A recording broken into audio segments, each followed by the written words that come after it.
சில நாள் எங்கெல்லாமோ அலைந்தாள்.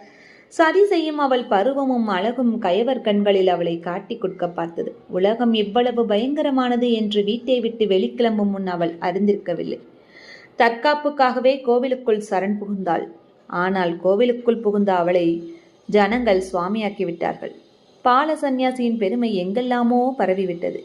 இப்பொழுது அவளிடம் குழந்தை வரம் பெற இளம் பெண்கள் வந்து குவிந்து கொண்டே இருக்கின்றனர். எண்ணெயை காணாத பரட்டை தலையினால் அவளுக்கு சடையம்மா என்ற பெயர் பக்த கோடிகளால் வழங்கப்பட்டது. கணவனை பிரிந்து வாழ்ந்த 5 வருட காலத்தில் சடையம்மாவுக்கு எவ்வளவோ அனுபவம் ஏற்பட்டு விட்டது.